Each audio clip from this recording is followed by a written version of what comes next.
community a joyous and happy Ramadan. Okay, perfect. So first item on the agenda is the approval of the minutes from March the 16th. Thank you, Deputy Mayor and Councillor Strobridge. Thank you. On the question, call the question. All those in favor? Thank you. And anybody contrary minded? Thank you. The motion is carried. Okay, next up we have our series Growing in St. John, and we have a presenter with us today, and I think Mr. Dobbelstein is going to introduce. Good morning, Your Worship and members of the Growth Committee. I'm pleased to welcome Heather Acker to our Growing in St. John series this morning. Heather's been heavily involved in the St. John community for over 25 years in fundraising, creating events, volunteering, or preparing educational activities that everyone can enjoy. You may also know her as one of the co-founders of Connection Works, where she's the facility director. In her role, she supports entrepreneurs with new ideas for any type of businesses, from service delivery or service-driven businesses, product manufacturing, fielding proper channels. She also develops educational programs like the Idea Center and CAM Institute for successful growth and diversity in our community. Heather has a unique ability to leverage positive relationships, and she is a proud and committed business owner and prides herself as a change agent for our community. She's an active volunteer with local nonprofits, and she uses her voice to inspire others, while also literally as a TV host with Rogers TV on our local community channel. So welcome, Heather. So Heather, just take that all in. I always love watching people when people read these wonderful bios about the person, and just take it all in for a second. Thank you for being here with us, and we look forward to hearing from you. The floor is yours. Thanks. Thank you very much. Can everybody hear me? Yes? Yeah? Okay, good. Great. Thank you. Thank you, everyone. It's a pleasure to be here today. I have so much. I could talk all day about Connection Works and what we want to do with Connection Works, but I think I'll give you a little educational, additional background to why I'm here in St. John, maybe. St. John has always been my life. I've been here my family's been here for 4 generations, so we're pretty much first landed. My grandfather was an entrepreneur. My father was an entrepreneur. I'm an entrepreneur. Didn't know that until later in life. I wish I was younger because I could have done so much more. I just don't have enough time to do everything I want to do. I'm very, very positive to adding diversity to our city, which is the reason why I do what I do. And I love being representing our community and our city. Very proud of St. John. I'm very proud of the people who run our city. I'm very proud of just the people that come here from away, and they say how much they love our city. And those are the opportunities that I tend to link people and link successes together. So because I've been here all my life, I do know a lot of people. I've always been public faced. So when I've even worked for other companies, Kent Building Supplies is one that I worked with for 13 years, and I was the community coordinator. So I always dove into, and it was all on my own. They just wanted a good presence for the Kent Building Supplies, but I'm the one that went out and sought out the groups, the individuals, the people that need help in our community, and I would expose them in a good way. So that's what's led me into my Rogers TV opportunity, is because I love talking about what people do in St. John. It's also really important to me that our community understands that we have these diverse companies or services or individuals that actually are here now and have landed and chose St. John to be their home. That's why I do the Rogers TV. I'm very passionate about that. Also, with Connection Works, it goes hand in hand. Everything I've done in my life has all been connecting and has all been positive in reaction. So if someone gives me a objective to say, well, this is this, and I'm not crazy about this about St. John, I said, yeah, but look at all the beautiful things we have. Look at all the outdoor safe areas we have. You could travel everywhere. I'm not going to repeat that record because everybody understands we have a river system, we have an ocean, we have everything. It's an adult playland and a children's playland. So, and being close to the borders before COVID, that was a great advantage. So when I before COVID really hit St. John, I was right in the midst of announcing some really big news, and we held back on that, unfortunately. But Google Development Group is actually part of ConnectionWorks now. So we were going to be announcing a home for Google here in New Brunswick. So this is a very positive spin. I also, because of that, gained a lot of strength in opening up with two other individuals, CAM Institute. Now, CAM Institute has been working endlessly over the last few months, since probably June, July, when we discussed it. They were both going to leave St. John, and they were going to go away. They're going to go to Toronto, and one was going out west. And through my discussion and my immediate connections, because I always try and connect people, I'm like this master plan of who knows who and who can I talk to. We've kept these people here, and they're creating a studio that they're bringing 14 families to St. John. So that's huge for me. And they're all very positive. They're coming from Brazil, they're coming from overseas, they're coming from all areas of destinations to St. John because they believe in the studio. The studio has its hierarchy for education, and they are professors, and the people that are coming in are talented in their skill system.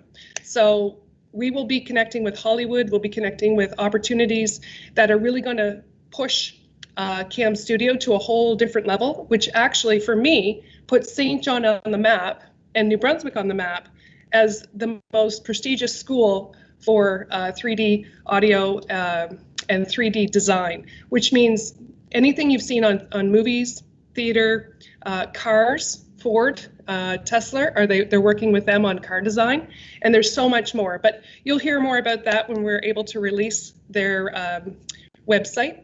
And I'll share that with you as well. It is up now. It's called The CAM, and it's a website that's dedicated to all the successes that they've previously had, and then now they're here in St. John. So that's a real big flag for me to fly. I'm not trying to give myself kudos like good job, Heather, or anything, but I am about putting St. John on the map was something really amazing. And I have other ideas as well. Like I had said, I just don't have enough time, but I would love to have teams to say, okay, this is what we're going to do, and this is how we're going to do it.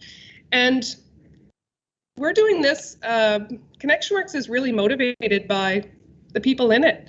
The advantages of having ConnectionWorks with our city is not only the connections we make within our four walls, but it's also the connections we make interpersonally. So if someone's coming in and they're landing here, they don't know anybody, I just need to know, what are you uncomfortable with? What can I help you with? We have people right here on the 1,700 square feet floor that we have that are uberance to connections, government, teachers, instructors, you name it, we can connect it. So ConnectionWorks can be so much more, but I'm one person, so I can only do so much. But I would love to help and do more. I like to call myself a bit of a change agent. Give me a problem and I'll try and solve it, which I'll pull teams of people together and we'll figure it out. So we have a beautiful idea center here. I'm sure you may have heard of it. It's the high school program. I was the starter of that as well. Myself, Michelle Lodge, with the economic development team at that time. She's now still with Involve. But we sat down and I said, I'm an entrepreneur, and I went through school not realizing I was an entrepreneur. But there's so many entrepreneurs, youth entrepreneurs, even young youth entrepreneurs that could do so much for our city if we utilize a space like us. So take them out of the schools, put them into ConnectionWorks. Let's create a program. And we worked at this, and we finally got it smoothed out. We're about fifth year we're going into, and we have 30 to 35% retainer rate for students leaving the program that are continuing their jobs outside of their high school years. So that's really amazing because no one else would have done that for them. But it's because of the connections and it's because of the dedication that we do here we care about our people, we care about our members. People walk through our door, they're like, wow, it feels like there's energy in here. And what it is, it's inspiration. And that makes the world of difference. It's a smile when you walk in. And everybody has conditioned themselves that once they're here, they're all like this. Everybody's drinking the Kool-Aid for simplicity. But we're all here motivated. We're all here to help motivate. And that's the secret sauce that we have here in ConnectionWorks that makes it work. Yeah, I'm sorry, I can babble on, but no problem. Let us jump in there. We are a little bit behind today, Heather, but just to open up, and there may be a few questions from committee. I think you've touched on essentially what we're trying to do with this series is just highlight those success stories, highlight what's working in our community, and you've highlighted several aspects of that. Starting in reverse is that inspiration, but you've talked about thinking big, you've talked about motivating, you've talked about having a safe place for folks to connect, be it in ConnectionWorks or anywhere else. And I've attended many events, and to see that space that you've made, in particular for newcomers, for newcomer entrepreneurs. The Idea Center program is incredible. Like I've met a number of those young leaders who are now dreaming about being that entrepreneur at 18 and 19, not waiting until a little bit older, that they see now that they can be in St. John and Greater St. John on their terms. So, I think you've, through your own passion, highlighted, a range of the ways in which you are making a difference in the community, and we're greatly, greatly thankful to you for that and everyone else involved. But I think you've also left us with, again, a whole series of safe spaces, making connections, introducing people, leveraging those connections, thinking big, innovating, being inspiring. There's a lot of urgency every time I talk to you and others, in the work that you're doing. There's not a lot of time, because while we're sitting back and thinking about it, someone else in the globe is doing it. So you left us with a really positive message today. We really appreciate it, Heather. Thanks. Any questions, committee, for Heather? Thanks. Councillor Hickey, go ahead. Thank you, Your Worship. And Heather, since you won't say it, I'll say it. Great job. You guys are doing a good job. I've had the chance to tour your facility before at ConnectionWorks, and it's very impressive. I just a quick question, because sure. I guess something that has always bothered me about entrepreneurship, and that an attitude that extends, I think, well beyond St. John, but probably more North America, is the pessimism around it. I remember I was in Israel a couple of years ago, and I was talking to a few people, and the attitude around entrepreneurship and starting your own business is so much different, right? It's almost a prerequisite for folks when you're applying for another job, is whether or not you've started a business. And I remember asking them, saying, they can't all succeed. So what do you do? And they said, yeah, that's just part of it, right? And it's fine. It's fine if you fail and do it. So I guess my question to you is, how do we change that attitude here of saying, start your own business, try to be an entrepreneur, and it doesn't matter if obviously success is important, but failure can also be part of that. How do we change that attitude? And is it something? Do you share the same perception that I have? Sure. Well, thank you, David. What I really feel as a response to that, it could be very lengthy, but I'm going to give you a really high level on this one. I've had a lot of people say entrepreneurship, and even my father was not 100% letting me become an entrepreneur. I did work for others for a very, very long time, and I have a very high artistic skills that I've never pushed on, but I do have that. I wanted to be a painter, and my dad said, entrepreneurs, you have to work double hard.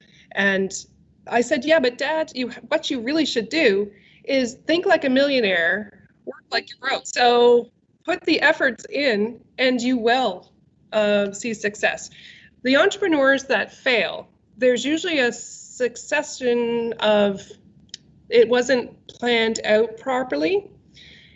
If the idea is validated, and the idea is a good idea, and we see a need, so if we do that, and we strengthen entrepreneurs like we are trying to do here, not everybody's going to succeed. I understand that. Things happen, family happens, life happens. But what does happen within these walls is that if somebody is falling, we find what the issues are. The best way I could say to change the mindset is really to promote entrepreneurship. We do have a Center of Success for Entrepreneurship. Flag those opportunities of the successors. We don't promote our people enough. That's the problem. I always have a struggle with this. And I love St. John. I love all areas of St. John. My problem with the city, St. John, and entrepreneurship is that, and not only entrepreneurship, but individuals coming into the city, newcomers, is that there's a big disconnect between business and our community. There's a big gray area. I'm not saying it's huge, but people don't know what's going on in St. John. And this isn't no fault to anybody. I'm just suggesting this. This is where we can pull these bridges together. Is we have to talk about the greater opportunities that are happening, the successes. Maybe it's a TV channel, maybe it's a news channel, maybe it's on billboards. You know, entrepreneurship starts here. We have successes here. You know, I don't know the exact answer, but I really feel that entrepreneurship, the word, needs to be changed. It needs to be looked at differently. Entrepreneurship is success opportunity, or going a little bit above. You got to work hard, but that's not really a great answer, but it's, yeah. I just see a little bit. Okay. Thanks very much. Keep doing what you're doing. Thank you. Thank you. And did you have a very quick question? Yeah, I guess Heather, you really inspire a lot of people, whether you know it or not, without even. Thank you. When we talk about the right fit, I guess, like if I came to you and I wanted some advice on being an entrepreneur, and we worked together for a little while, and you said, you know what, John, you're not an entrepreneur, but you know what you are, and then you've got connections to put me on the right path. So is that something that you do as well? Yes. Yes, absolutely. It's great to, if you want to try and I say try to fail. That's what I want you to do. I want you to try to fail. And I am the toughest mother hen here in this house because I push people and I don't make it easy. I'm not giving out little awards for showing up for work. If you want your success in business, you got to show up and you've got to put in the hard work. And if that's not going to be doable for you for whatever reason, we'll certainly find out what you like and what you don't like. And that's how I can help people work for other people or connect and start a better business. We've had about 12 companies that have merged together here on projects and opportunities. So your skills are not pushed aside. Your importance to our city is still there. All I do is connect the dots and help. Well, thank you for coming today. Yeah. Thank you very much. Thank you. Yeah, thank you so much, Heather. And I think congratulations on your announcements to come. You sort of let it out a bit there around Google today and some of the other, the CAM, I think you said it was, and those are very exciting projects. And yes. Thanks for keeping us on the map here of the city of First. So thanks very much, Heather. Have a great day. Thank you. Happy to do it. Okay, see you later. Okay, perfect. Thank you, committee. Next up, we'll go to 1.3 Uptown Parking. And I believe Commissioner Hugenholtz is on the line with us today for that item. Go ahead, Commissioner. Good evening, Mr. Chair and members of the committee. I do have this update on Uptown Parking for your consideration. So obviously, parking is critical to supporting the priority of growth in our community. Parking availability is necessary to support both businesses and residents, particularly in the South Central Peninsula. So I want to talk just a little bit about balance. Balance here, I guess you have a couple different constituents. You have the on-street metered areas in the predominantly business areas, and you have the areas that are more residential in flavor. And generally speaking, those are alternate side parking. There's definitely some competition there between the use of that on-street space. You know, what the business community and the business areas need versus what the residents need is quite a bit different.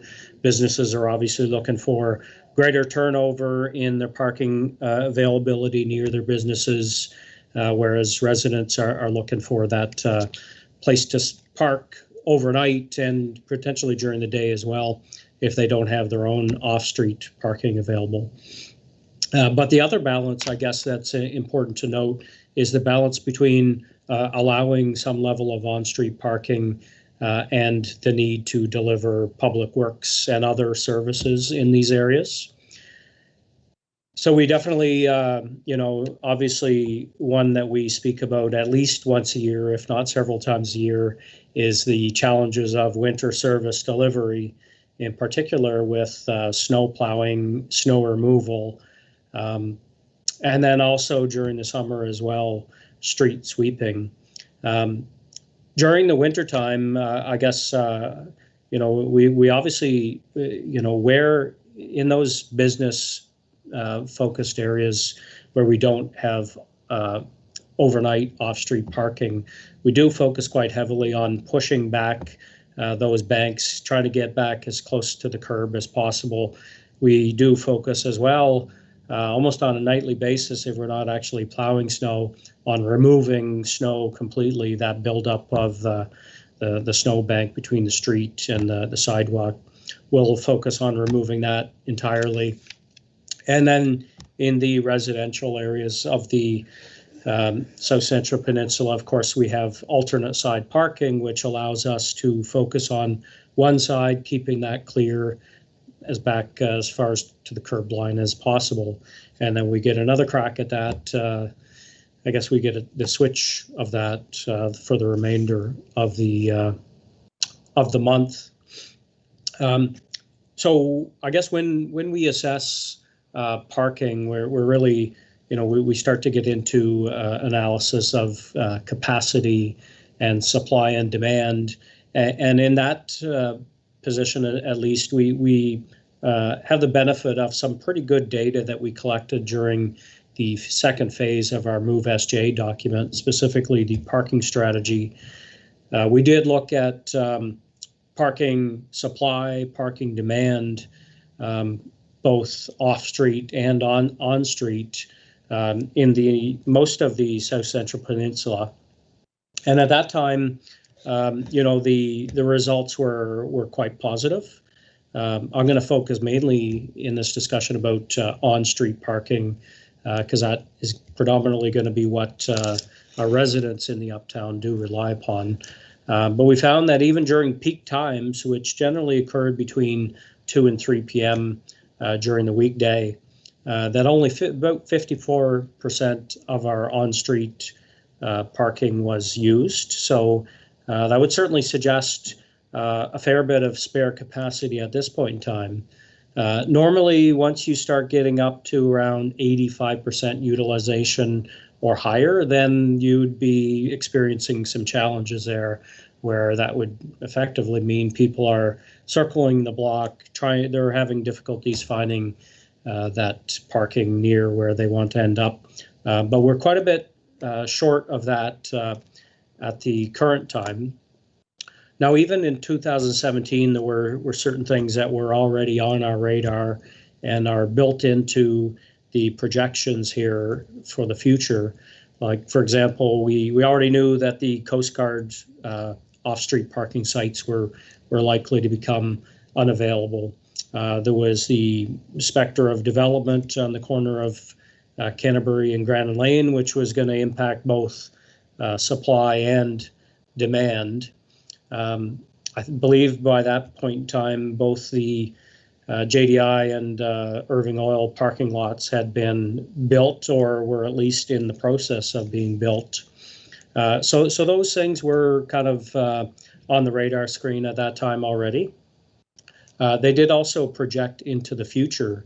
We knew what the snapshot of time was at that time, but with further development occurring, we wanted to take that look out and see at what point are we going to start experiencing challenges. So the consultants did, in this case, assume a 1.15% growth factor, which they applied to demand side. And effectively during the 10-year window that we looked at, generally speaking, there was still enough parking availability for our needs, and we didn't really anticipate many major challenges. Now, since then, of course, there's been other development potential. We're still seeing strong growth in the entire South Central Peninsula area, which has been fantastic, and we hope to see that continue in the future years.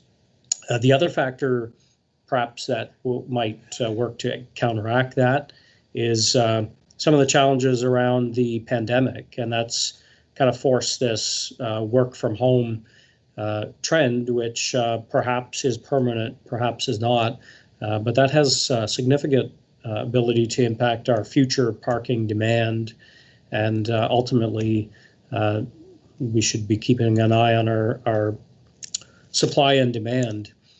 So I guess based on what we've seen so far, based on what the 2017 analysis put forward, we anticipate that there is going to be a time to revisit an analysis of our parking demand and supply.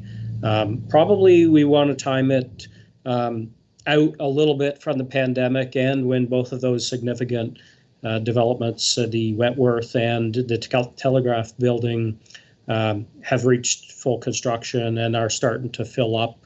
I think that would probably be a pretty good time to revisit our analysis. So somewhere around 2023 or 24, I would suggest, is when we are going to take a look at that. We have identified there's a couple things I guess we've done differently for parking in recent years, which we want to make sure people do understand and appreciate. Coming up, certainly between May and October, we do permit overnight parking in those metered spaces near the Uptown, the entertainment district. So that's something that we've received a fair bit of positive feedback on in the first few years of having that. So as that time comes up, we hope to work with our communications team to get that message out again. The other element where we're not really sure that residents have much appreciation for is we do have spare capacity at these lots, and during the overnight hours at our off-street parking facilities, we certainly welcome and encourage residents in that area, if they have guests or if they're not able to find close parking, that they can use those lots during those overnight areas as well. So again, we are going to work with our communications team to get that message out to make sure people are aware. And we do have plans in the next probably 2 to 3 years to revisit the parking supply and demand picture. So with that, Mr. Chair, I'd be welcome to answer any questions. Okay, perfect. Thank you, Commissioner. Mr. McKenzie. Councillor McKenzie, sorry. Thank you. So I have a few comments to make, questions to ask. One is, I was reading the report here, and it says that basically there's a lot of, what's it say here? There are numerous public and private off-street parking options for those visitors needing more time. So I'm wondering if this is actually true for after hours. Like, for example, where would I park if I'm visiting a friend or a family member who lives, across the street from, I don't know, the old provincial building on Charlotte Street? There's parking spaces there with meters, but if I wanted to visit and stay overnight, where would I park?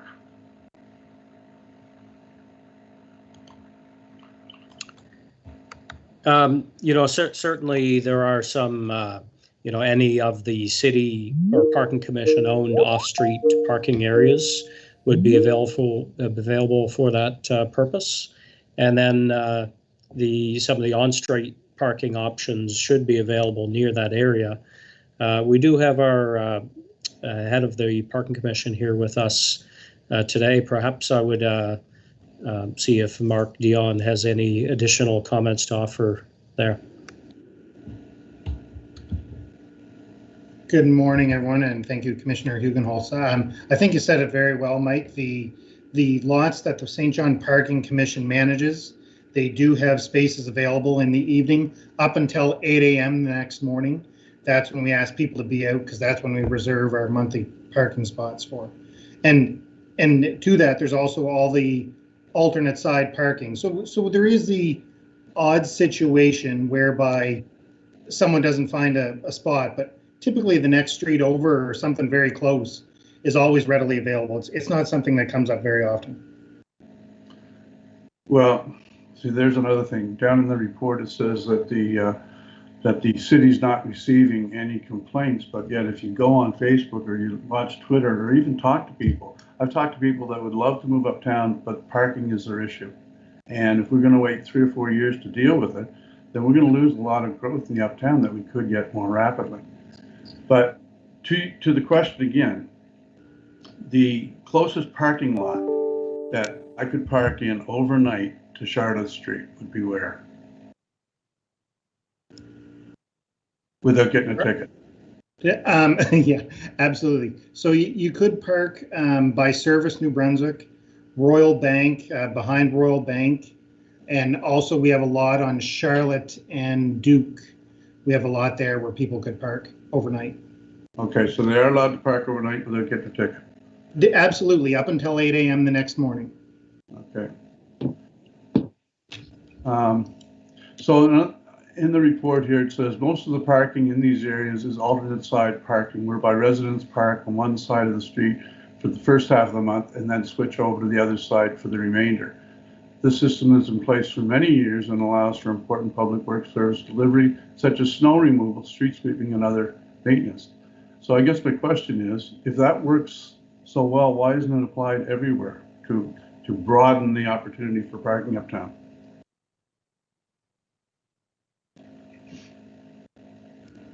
Sorry, Mike, did you want to take that? Yeah. I guess, this gives us the ability to clear off one side and keep that very clear, and snow removed back to the curb. And then the switch over after that, we get the other opportunity. For the most part, that covers most of the streets in the uptown. Like there are various exceptions, but that's fairly broad in the uptown area, and that's, I guess, what I would say is as we've arrived at as that balance between convenient parking options for residents in that area who don't have off-street parking and our ability to deliver those services. I'm not sure if that answers your question, Councillor. Well, I'm just wondering why, if it works so well, if that strategy works so well, why don't we just allow that strategy to work throughout the peninsula instead of saying you can't do it on this street, but you can do it on that street? I don't understand the difference. Yeah, there may be exceptions, but that is the system that's in place in most of those residential areas of the uptown. So is there a particular example you're thinking of? Well, I'm wondering why, for example, you allow it on Princess Street, alternate side parking, but then on Charlotte Street, right around the corner, you don't. But yet the strategy's the same, and I'm baffled. Okay. So, City Manager, you want to jump in? It's we're getting pretty granular. I know parking is a big issue, Yes. but City Manager. 2 quick points. First of all, a paid commercial announcement. I want to jump on something the councillor said because it applies to all city services, not just parking. And what you said, councillor, to paraphrase, is we're seeing comments, complaints, observations on Facebook and Twitter and all that. My plea to anybody who's listening is if there are observations or complaints, call customer service. We cannot react unless we have the data. And putting it onto Facebook does not help us. So that's my paid commercial announcement. To your specific last question, Councillor McKenzie and Mike, sorry to step in on your public works thing, but I think you're referring to some of the cities that have a predominance of businesses on them and are on our more narrow streets right in the uptown core. The reality is, and I live uptown and I have to do on-street parking. When you leave a street or one side of the street unplowed, unserviced for 15 days, that side of the street becomes very ugly. And on those uptown streets with businesses, the feedback we've had before from businesses is they really cannot conduct business properly by having a side of the street ugly for 15 days. And that is why there are some streets where we insist that the entire street be cleared off at nighttime so that we can clear it properly for the sake of the businesses that are on those streets. Whether we got it exactly right or not, whether there could be amendments moving forward, again, we can get the feedback through customer service and we can deal with that feedback. Thank you. Okay, thank you. Councillor Hickey. Just got a couple more. Do you want to come back to me? Yeah, I'll come back. Yeah, John. Yeah, Councillor Hickey. Thank you, Your Worship. Thanks for the presentation, Mike and Mark. Just quickly, looking more holistically at parking. When you look at cities who have been in our situation with growing urban cores and obviously the dynamics of the neighborhoods changing, how do they manage their parking? Like, without lots, dotting every block and, taking away from streetscapes and things like that. How do you manage that? Like, is it just come to a point where, we need to be okay with having trickier parking, or? Well, there is a balance point, while, there's anecdotal evidence. Anybody who parks anywhere, normally they're always looking to park literally a stone's throw away from their ultimate destination. And it's just a reality of our municipality and any area that has a little bit more density, that's not always possible. And, you need to be okay with going a little bit further to find parking and walking a little bit of a distance. While I certainly hear and appreciate Councillor Mackenzie's observations, anecdotal observations, they are just that, anecdotal observations. And I think in this case, we really do have some other data to reflect on, is that actual measured capacity analysis that shows where we are, demand relative to our ultimate capacity. And, just about 55% or so, that's quite low. And that was at peak time. So, most times overnight, I suspect that number would be even lower. So I think that does certainly indicate that there is ample parking availability. And, far be it for me to talk about all the issues around parking availability and the impact on growth. That's a big picture, which we could talk about at this committee probably for a long, long time. And there are a lot of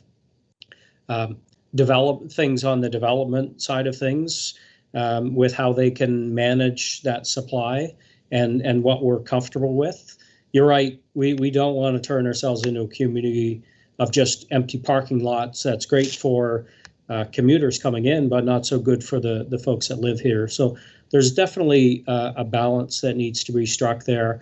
I should also mention that it isn't just about parking and public works delivery. Things like managing total demand is very important. And when I say that, we're talking about cars and parking street, or finding places to park cars, be it on the street or off the street. It's always going to be a challenge, takes up a lot of land. If we can move some of that demand into other modes of transportation, we'll be doing ourselves a great favor in managing that picture. So there, I'm talking about active transportation options for citizens in various parts of the city. I'm talking about a good, strong transit service as well. So that is an option, that those people that have to come to our core for work purposes, they're not only reliant on cars and finding a place to park that car, that there are other things. So that definitely has to be a significant part of our planning and our management of the parking demand. Right. I love it when you talk about active transportation, but I think for me, it comes down to that. It's about not offering folks options when they come into our core, and offering them options in how you get there as well, right? So if we can start to change that dynamic and change the conversation around saying, you know what, it's not a big deal if you have to walk a few blocks to your destination from wherever you parked, and start to change that attitude around, parking directly in front of where you're going and stepping out. It's nice, but as we grow, these are pretty serious conversations that we have to have. But thanks very much, and appreciate the presentation. Thank you, Deputy Mayor. Thank you, Your Worship. I just have a quick little issue here. I'm listening to what you're saying. Appreciate the information. Wasn't really aware that you're allowing, and maybe this is sort of something you want to advertise, or you said you were going to advertise that people could overnight in the St. John parking lots. So I just want to add to that. Now, we want to make sure the message gets out there right, because if I'm a monthly parker, and Mark, I'll refer to you on this, if I'm a monthly parker and you say 8 o'clock is the time I can come into my slot, and just supposing I have to come to work early tomorrow morning and I come in at 7:15 and I have a certain place to park and somebody's in my slot, you're going to get a phone call. So you got to remember, if you're going to allow people to park in the city lots overnight, that your monthly parkers have to be protected. It has to be advertised so that people have to get out. I'm assuming if I was paying a monthly parking fee to park uptown and I wanted to come in a bit earlier, stay a bit later, it's my pleasure to do that, because I'm paying you whatever the amount is each month. So I'd be very careful that the public get that message in a correct way, that they don't think they can stay there till the 1 minute to 8 and I drive in. I won't be parking. You won't be getting my check that month if I can't get into my lot. So I mean, you got to send the message out right, because that's one of the issues we have in the city, is that people don't understand all the rules of the parking. Good morning, Deputy. Yes, absolutely 100% agree with you. That happens very occasionally. Most of our lots have excess capacity early in the morning, but we have had the odd situation where a monthly parker has been upset because, I won't say it's their spot because we don't have assigned parking anymore, but we have had lots be full on a particular occasion. And when that happens, we always make space available for them, whether it be on the street or somewhere close by, so that they don't get a ticket and there's no harm. And it's very rare when that happens, but we do communicate that frequently. When anyone gets monthly parking, we share with them that it's strictly from 8 to 5, Monday to Friday. Yeah, well, I just wanted to, because that's one of the issues, I sent you an email this morning, is that sometimes we just take it for granted everybody understands all the rules, but people don't understand all the rules. And so therefore we have to be very clear on how that's sent out to the public. Thank you. Anyway, thank you. Thank you for your presentation. Thank you. Councillor McKenzie, you had a couple of follow-ups. Yeah, just to wrap up, I just want to say that, whether they're anecdotal or not, I know of people that have left the Uptown area, and one of the biggest reasons is because they had parking issues. I know people that won't move to the Uptown area because of parking issues, and I know people who are not comfortable in the Uptown area. To David's point, walking a few blocks to get to your house is one thing in broad daylight, but if you work till midnight and you get uptown and there's little groups of people or a couple of people that are intoxicated, it's a very uncomfortable feeling. And so we're talking about safety as well. So we do have issues with parking uptown, and it's not a matter of somebody wanting to just park in front of their door, okay? But when there's an empty parking space in front of their door and they're walking 3 or 4 blocks at 1 o'clock in the morning and they're uncomfortable, I think we could look at that and say, you know what, we need to address that. That's my whole point. Thank you, Your Worship. Okay, thank you. Just a couple of comments and then we'll move on. Thanks for the comments. I think Commissioner, did you say the last time we did that demand study, I guess I'm using maybe the wrong terminology, was 2017? That's correct. Yeah. Okay. Yeah. So look, I mean, I think we could debate this, all day long, and I know that I don't believe that's what you're doing. We shouldn't also dismiss the anecdotal. Here's what I think some people believe we don't listen at the city, and it's a conversation as council members we're involved in every day. I'm at the end of 5 years of really difficult conversations. I'm tired, to be honest. I'm very worn down. I think often staff are insulated from it. I agree with you, city manager. They should call our 658 customer service number, but we should also actively listen and engage with citizens where they are. And they're on Twitter and Facebook and all kinds of other places. Some will call our line, some won't. I think the discussion around our customer service and data gathering, I certainly have asked questions. I'd like to see Ms. Van Wart come to maybe even the next growth committee meeting and walk us through what data we have collected and what is the data saying and what are those top 5 trouble spots. So again, we just had a rollout, Mr. Dion, of just in the last day, where certainly the notification looked like it was saying we all had to move to hotspot, but now we're telling people, no, we can still buy the old permit, but the notice said you can't display the old permit in your. All I'm saying, folks, is parking is just one aspect today that we happen to be discussing. So I just want to have us proactively be engaging with citizens, be improving our communications. And I think some of the things we talked about, having lived uptown, I know that you can park in certain places. I think it's really hard for people to wrap their head around. So I think through all this dialogue today, there's some opportunities to clarify and streamline and engage with citizens and parkers a bit differently than we do. I think as committee members, or certainly some of us, that's all we're asking. And is for that. And this evolves, and as demand goes up, it's going to put some pressure on some places. I agree with you, Commissioner. The post-COVID recovery phase is going to be interesting to see if we have as many parkers come back as we had before. So this thing is evolving very quickly. But it's parking is one of those hot button issues that we certainly hear about. You hear about, I know, Mr. Dion, extensively. So let's just listen to it really actively, see if our policies are adequate, change them where they need to be changed, and what are the communication opportunities to enhance the way we're communicating with folks on this topic.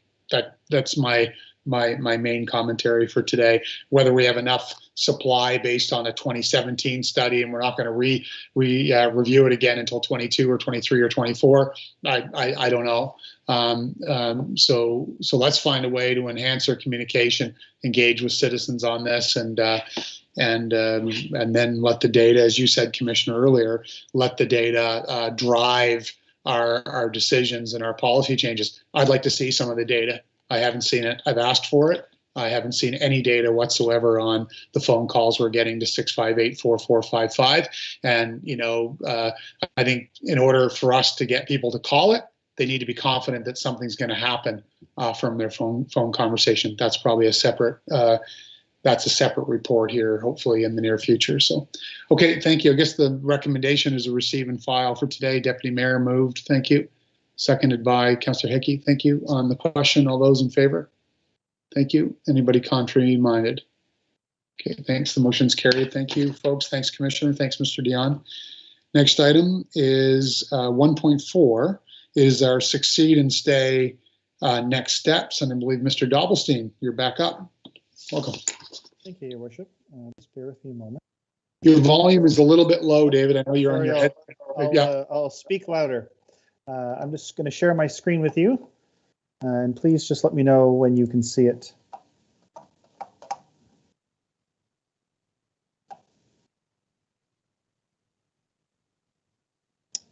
Can everybody see my screen? Okay. So this is a process update for Growth Committee on our Succeed and Stay project. As a reminder, this is a a tri-government partnership with all three levels of government, and it's a 3-year project with many sub-projects. But what I want to talk to you today about is an update on the research component and our immigration strategy for the region.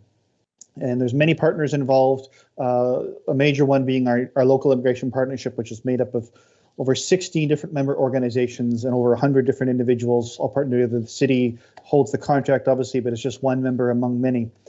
This is a follow-up to a presentation we gave to you over a year ago, and this just goes through the basic phases of the research component. So in phase 1, we did preliminary work, background research. We put together a advisory body and then a core research team that was made up of staff from the city's growth and community services team, as well as Drs. McKell, Hellstrom, and Zhu and Nguyen. And so what the core team and research team recommended was we launch the city's first immigration survey. So this was a survey we launched in fall of 2019, first one the city ever launched. For immigrant community, we had over 900 responses, which we've now pared down to about 700 and change of ones that we can really glean data from. We also hired a third-party immigration consulting firm called Diversus Inc., based out of Edmundston, to take an outsider's look in on our community on what are the gaps. What are the gaps in service delivery? What are the gaps that immigrants are experiencing? What are the gaps between our different agencies? And so we now have that in hand. We're going to be ready to put this together in the next phase. So we also did an analysis of the survey, and then Dr. Hellstrom also interviewed 40 immigrants who have succeeded in St. John and stayed. So these are ones who are now integrated, and we want to find out why. What happened? Did you meet with settlement agencies? Did you find a job right away? Was there language training? Did your spouses have support? What about your kids? We were also able to interview immigrants who left, which is really interesting. And we'll be able to share some of those reasons why. We even have, I know, at least one family who left and came back. So really interesting data there. And so what we have now, we're in phase 5, entering into phase 6. We now have all 3 of the consultant reports in hand, and are now working with a designer to put them together and give it a good executive summary, because there's over 200 pages of report and probably hundreds more pages of data and appendices that we probably won't release all of it, but we do have it on hand for further analysis later on. And so phase 6 is where we're going to now in this year, which is about public engagement. And I'll talk about what I mean by that, as well as the release of an immigration strategy for the region. And I'll also explain that as well. So just as a refresher in terms of engagements with our own municipal government, we adopted the population growth framework, which is the city's first strategy on population growth back in February 2018. We had the Succeed and Stay agreement with ACOA, the province, and ourselves, formalized in February 2019. We had a formalized research agreement with the University of New Brunswick, St. John, and Fredericton. We did an interim update with Growth Committee last year, and then we're here again today to talk about the final phase. And we'll be going to council and back to Growth Committee later on in the summer and almost certainly in the fall for further feedback. So in terms of some milestones, and I've already alluded to some of these, and I won't go through all these in detail, but you can see these are the various major steps, sort of the research component. And here we are just now in spring of 2021, just a month or so ago, we finally received sort of all the final reports, and now again, just putting some polish on those and giving it a good executive summary so that if the general public may not have time or interest in reading 200 pages, they can at least get a good sense of what we found in a good executive summary. So in terms of next steps, what we will see this spring, we're hoping in the next another month or so, we're working right now internally on getting, again, the documents together, as we'll release those documents as what we're calling a background report. So this will form a baseline report so that everybody in the community can be on the same page about what we need to do next. This will provide a lot of firsthand evidence that we've never had access to before about the experience of immigrants in our community, the services that they use, the trouble that they have finding jobs or not, same with housing. A lot of topics were covered. So we'll release that. And then in the spring and summer, we'll start an engagement period using sort of third-party consultants and also with the partnership of a local immigration partnership. And we'll be doing multi-sector engagement, which I'll talk about in a moment. And then in the summer and the fall, we're going to draft policy implications based on the feedback that we've received and based on the research background document. And this will be an iterative process where we're going to be going to all the different organizations who are now involved in the St. John LIP and saying, all right, what are different actions that we can take as a community to address these systemic barriers, to fill these gaps, to ensure that we improve outcomes for immigrants, to achieve more successful outcomes, to become more welcoming as a community. And then finally, we will be launching the strategy at the end of this year or very early into next year. So what will you see in this final report or the background report? So again, you'll see this executive summary. We'll have the gap analysis that has been presented to us by Diversus. We will have a very full and detailed report on the immigrant survey and all the implications and findings from that. We'll also share with you the report on our interviews with immigrants, and then again, we'll have those data appendices. So it'll be in one big document so that everybody can be on the same page. And in terms of the engagement, what are the various steps? So there's many folks and sectors and stakeholders that we want to be engaging with, and again, we'll be seeking some assistance with this. Obviously, we want to be engaging with our various internal city departments as well. Council has already committed the city to becoming the most welcoming in Atlantic Canada. We know that we want to become a more diverse workforce. We want to become a more welcome and accepting workforce. We know that customer service is a priority.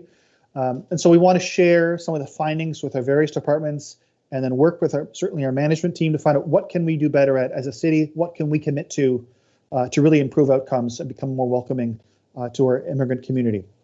We're also going to be engaging actively with all of the members of our St. John Local Immigration Partnership, and I'll share with you who those are in just a moment, getting feedback from them, repeating the process iteratively. We also are going to do business engagement through the support of our growth partners. So we're working with Envision St. John, Opportunities at Brunswick, almost certainly the Chamber and Uptown St. John and other partners to seek feedback from our businesses. We know a lot of the bottlenecks, particularly in the job front that immigrants face, relates to actually getting their foot in the door, and we need to have buy-in from our business community as well, and we need to see that they see the value in newcomers as well.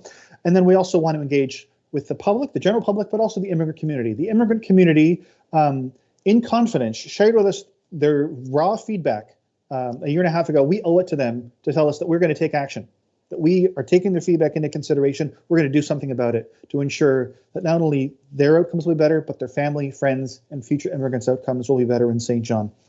And so then all of this will be rolled together into this new strategy. Just as a general refresher, the St. John Local Immigration Partnership is made up of 16 different organizations. The city is just one. We have both school districts here. We have both our major post-secondary institutions here. We have public health. We have all three levels of government. We have our settlement agencies involved, Human Development Council, Envision St. John, Opportunities for Brunswick, etc. And then we have multiple working groups that are touching various areas, and they'll help us drive this strategy going forward. Things like employment and training, a focus on health and health outcomes for newcomers, a welcoming community working group to help us be more welcoming as a community. We also have an advisory panel made up of 17 different newcomers from over 15 countries that provide real-time information on immigrants' opinions and thoughts on things. This is certainly a valuable resource that we are now able to leverage as a municipality, but also that they'll be a key in helping us drive this immigration strategy going forward. So what do we mean by immigration strategy? I know there's probably some questions you may have, like, are we even doing population growth anymore? Or I thought that's someone else's job. And population growth, yes, is now the role of Envision St. John in terms of talent attraction. However, we still have a role as a municipality of ensuring that St. John is the most welcoming city that it can be. And so the immigration strategy is primarily, at least at this point, it's about improving outcomes for immigrants who choose to settle here. So making sure that they have the supports in place all the way from they arrive at the airport or by car to all the way when they're settled, they find housing, they find a job, to the point where they're now Canadian citizens and no longer need any support, and they're totally self-reliant and everywhere in between. So that's primarily the focus, about supporting the folks who are here. However, there'll be an opportunity, which I'll get to in a moment. This will be a multi-year plan with clear actions and metrics focused on results, addressing their gaps and systemic barriers. It will be monitored by the St. John Local Immigration Partnership. Again, that multi-sectoral partnership of all these organizations, including the city. We'll be holding ourselves to account, and every organization will be expected to put forward their own contributions and actions as what they can do to improve outcomes in St. John. And some of the areas of focus that we will probably likely see addressed in this strategy are areas related to housing. We know that's a hot topic, obviously. Jobs and job attachment. And it's not just about finding jobs for the primary applicant. Also, how do we support spouses and partners of primary applicants, right? If a spouse can't find a job, very likely going to put pressure on their family to leave. So it's that wraparound support. We want to make sure we're addressing areas on settlement services. We know that there's 3 settlement agencies. How do we ensure that there's no wrong door that immigrants turn to? We want to address language barriers and language challenges that we're seeing. We want to build social capital, improve public services, again, looking internally at our own services that we offer, as well as services that the province and potentially federal government offer in St. John. Our education system and on healthcare, and obviously there'll be other issues that we'll address as well, that will probably fall into some of those buckets. So in terms of the opportunity, as I mentioned, the city is not really driving the bus anymore on population growth directly. However, LIP Council still has the active membership of Envision St. John and Opportunities of Brunswick. We're also going to be working with our regional municipalities on seeing, is there an opportunity for the strategy to be even more holistic, to not only talk about how to support immigrants when they get here, but also how do we as a community attract more immigrants? How do we ensure that we're getting the share of immigrants that the federal government allots, but also ensuring that they choose St. John, that this is a first choice and that the choice is well founded, and that they get the information they need all the way from when they're thinking about it. And again, the services up until they get here, they arrive, they settle, and they become permanent residents. And this will potentially also be about setting bold targets for what we need to do to attract immigrants to our region. And again, working, we think, very closely with our growth partners on this. So the motion before you today is just to receive and file this report. And any questions you have, I'll be happy to answer. Thank you, David. Can you stop sharing so we can see? Thank you. Any questions? Well, we know this topic is, David, maybe first, we know the topic is fundamental, foundational, critical for our region. Certainly people attraction, talent retention, all the things. This has been I think a very lively project. I guess just to kick things off, can you speak to, and I guess I'm repeating over and over again what I've heard from David Campbell in terms of what he believes the region needs to attract over the next 20 years is some 2,000 people a year. I guess my question for you is one of urgency, and how do you see that, goals and targets, and will that all come with the strategy at the end of the year? So, Your Worship, to your question, agree. There's absolutely urgency here. There's a real alignment on setting aggressive targets both for the province and for the region. That's why we think there's a real opportunity to work very closely with Envision St. John and Opportunities New Brunswick to not just make this be about improving settlement outcomes, which is one of the obligations, but also, to your point, how do we sort of essentially build that burning platform to really drive a growth agenda in terms of attracting more people, and not just immigrants, but also newcomers from other parts of the country as well. So absolutely, we think best case scenario here is if this can be a holistic approach, where it's what do we need to do to attract more people, but then also provide the services and the supports that they need when they get here. So that's certainly something that we're going to be negotiating and working very closely with, and certainly there will be some alignment with Envision and as their strategic plan rolls out. And we're going to be working closely to them to see what role they decide to ultimately play in this. Okay. Well, okay, perfect. Thank you, and thank you. Just and I'll come to you, Deputy. The Partnership Council.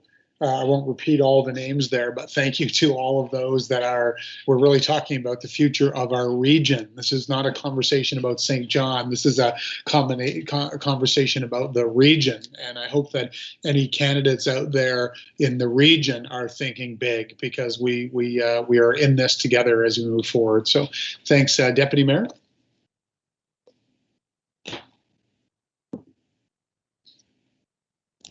Thank you, Your Worship.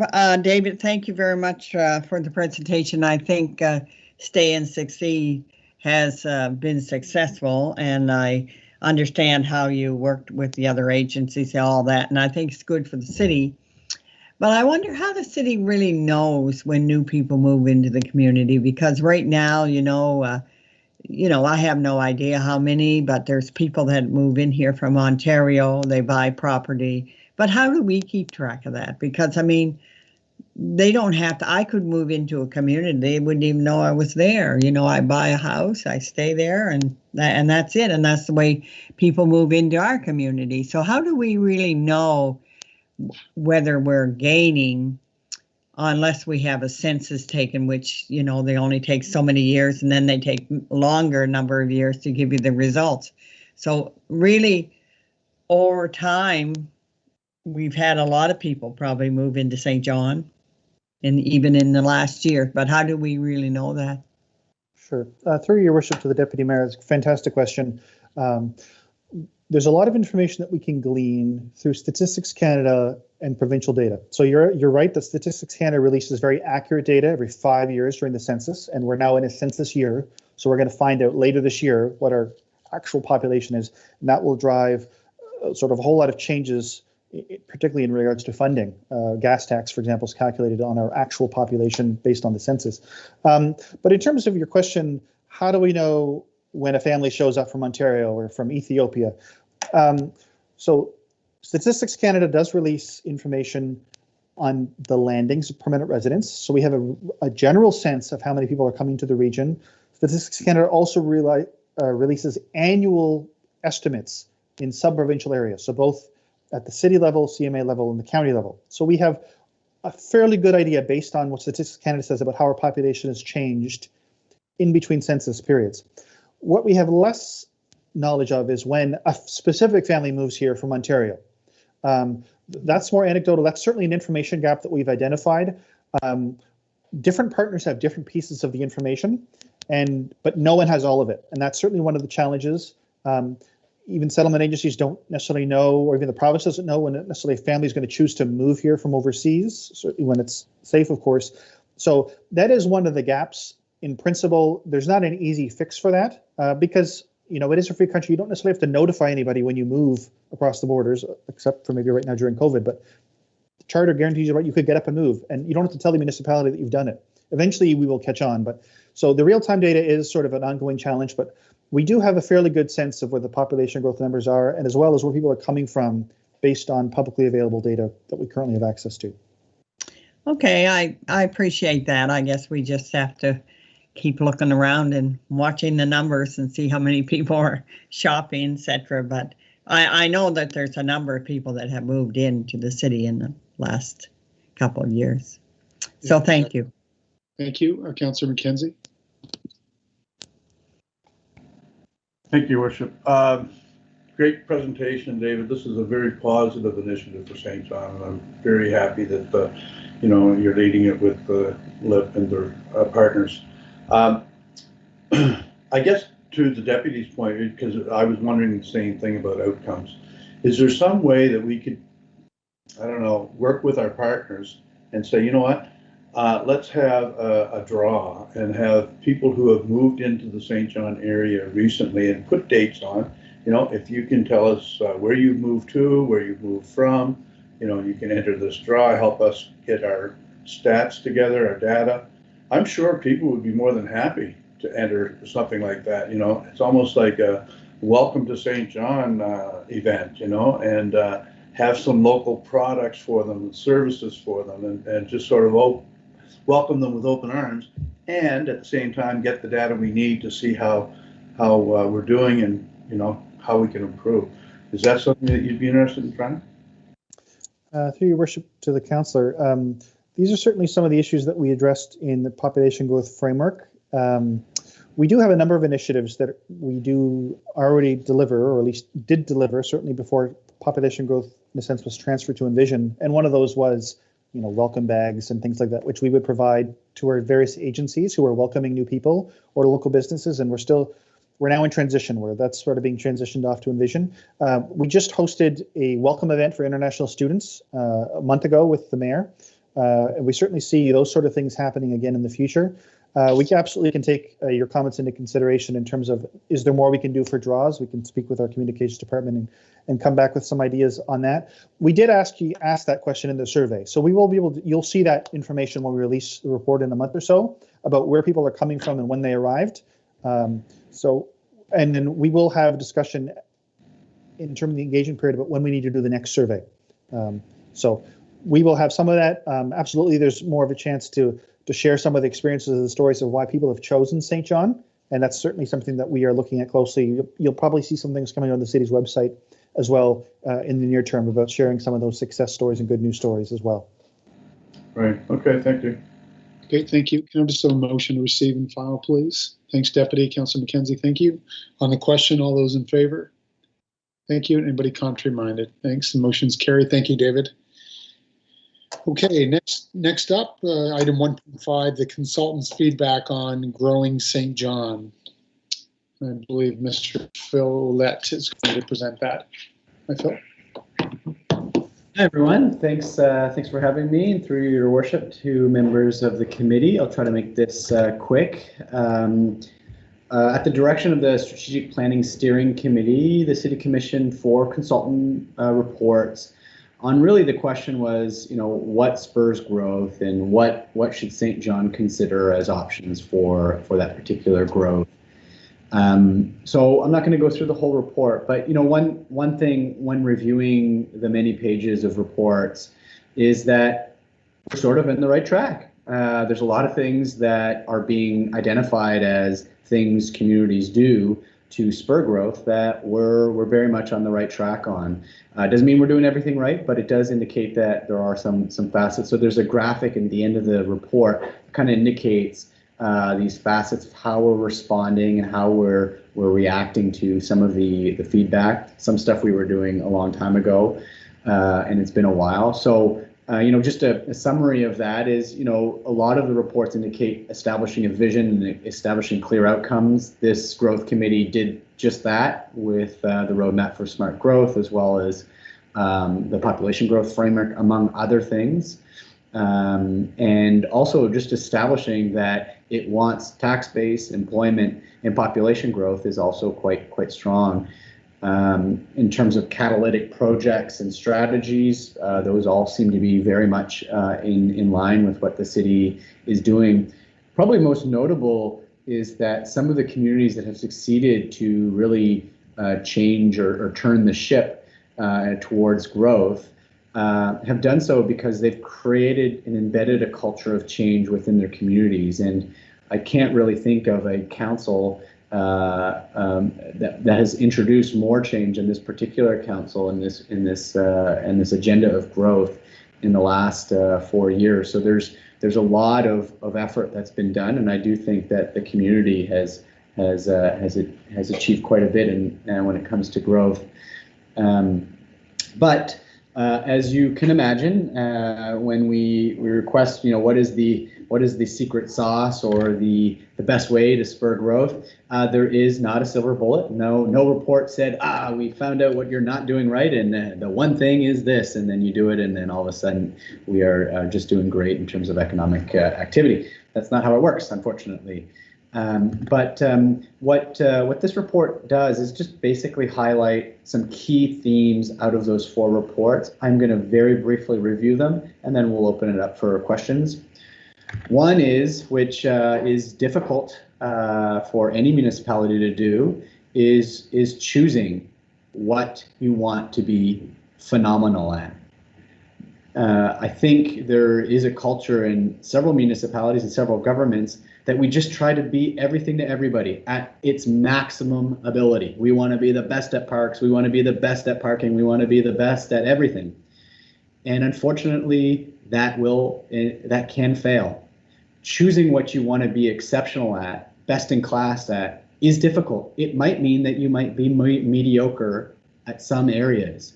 And that's something that I don't think St. John has really adopted successfully in its pursuit of growth. So that's one of the themes that you can see across the different reports. The other one is quality of life. Quality of life is not necessarily always seen as a growth agent. I think you're seeing in the language of these reports that it should be deemed as very much linked. How you establish a quality of life that differentiates itself from other communities is sometimes, for communities, the competitive edge that they have at attracting and retaining talent, jobs, everything else. So how we measure that, how we identify it, how we allocate funding and budget room for it, all great questions. The other one is responding to stigma.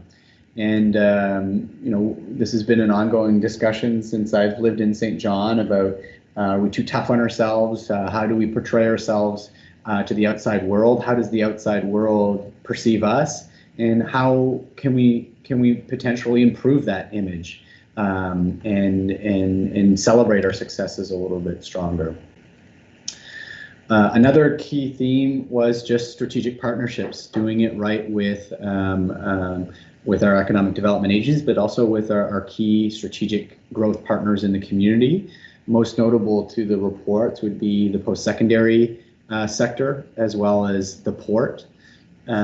So as you'll know, in our work plan this year, we do have a project, Waterfront 2040, which does aim to establish that new strategic direction with the port.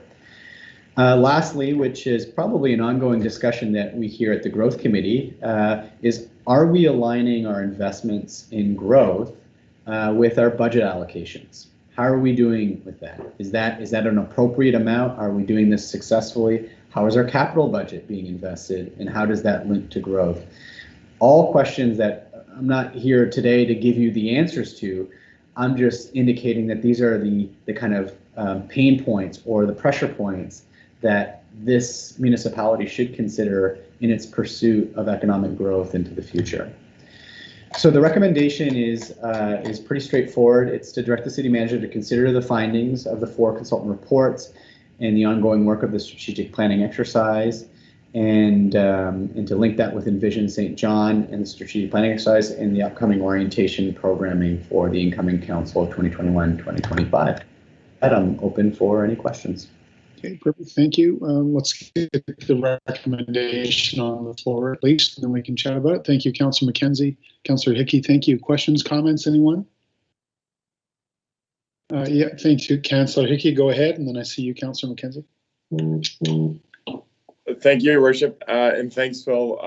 Excellent report. Lots of information here, and good effort. I guess my question is, what analysis was done around, and perhaps if you can talk a bit about it, what assessment was done in getting an understanding of where other cities didn't get it right, or parts of plans that didn't work as well as they had hoped, and had impact on their growth and those changes? Was there any in there, and is there any discussion that can be had there and points we can learn from?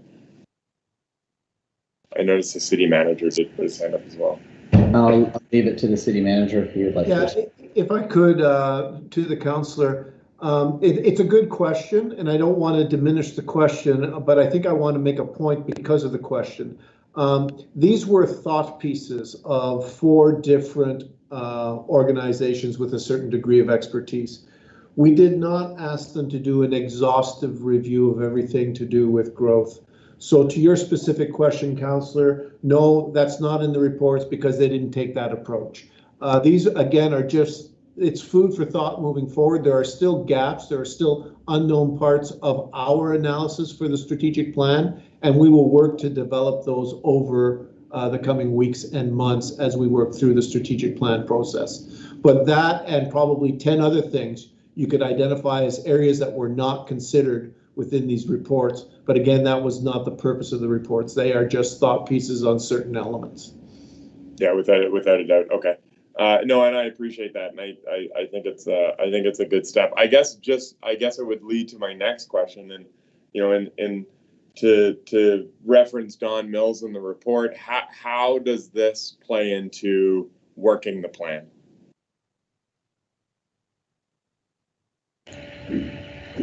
So in terms of our particular plan and how how does this insight and how does this perspective turn into working our plan and putting, making sure we keep the dust off our neighborhood plan and keep the dust off of Plan SJ and things like that? How does this impact?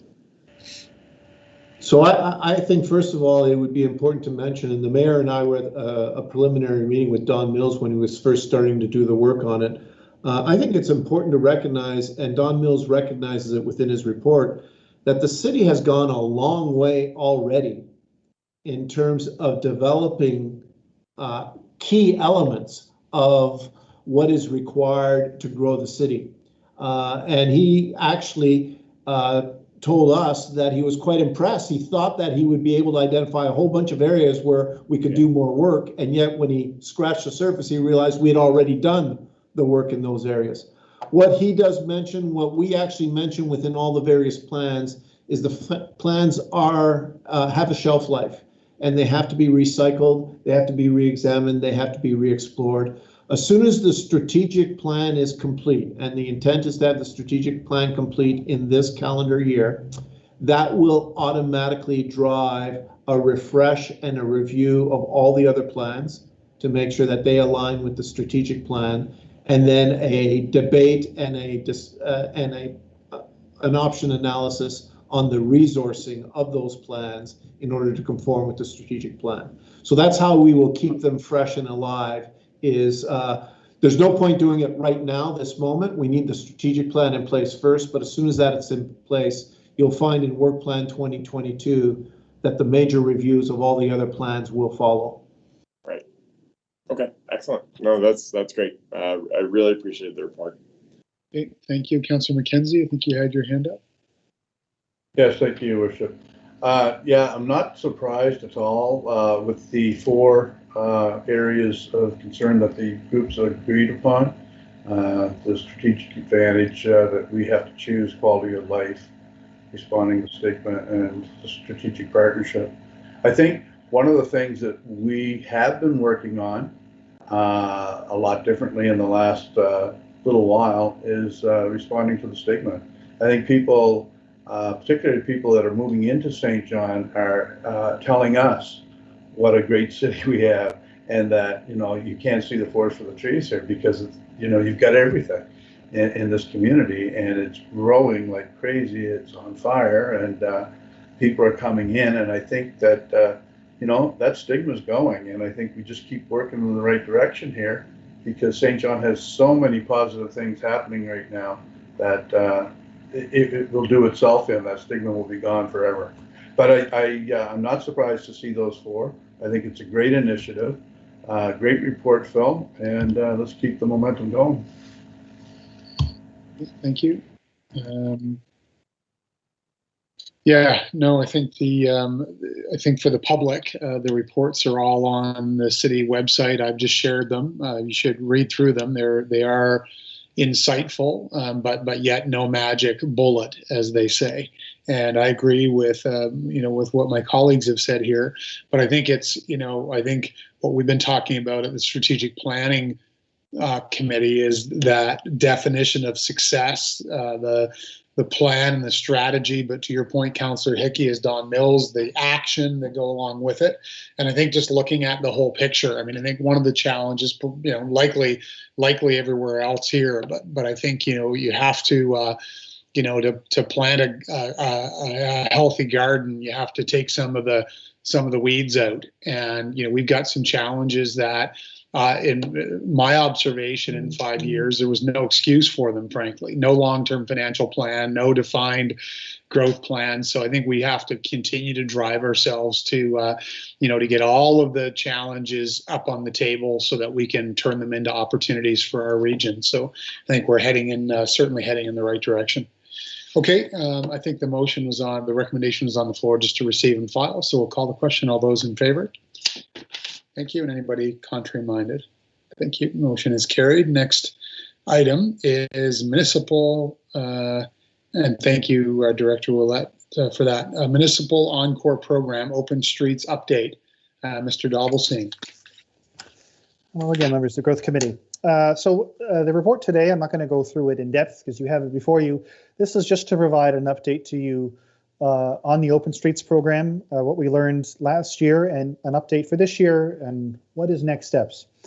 So I think, as you all recall, Council directed staff to run the Open Streets program last year when COVID first started, and there was 4 goals of the Open Streets program, and it was to encourage members of the public to feel safe and encouraged to get out by offering more space to do so. And this was certainly in a period where we were going back and forth, certainly between whether people could, even sit in a restaurant. And we certainly heard from the public there was a lot more appetite that they'd go to restaurants, for instance, if there could be socially distanced space or they could go outside. So that was one goal. The other one was to gather data and feedback on what streets could work well for future pedestrianization in the city, that we could also use for hosting larger scale events or other open air markets.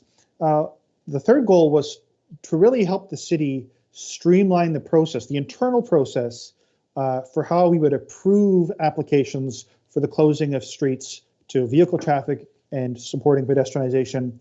And then, the fourth part was just to create a simplified approval process. So, and I'll address these backwards. So, as you may recall, council approved a new bylaw to allow sweeping changes for the city to more quickly respond to road closures or open streets.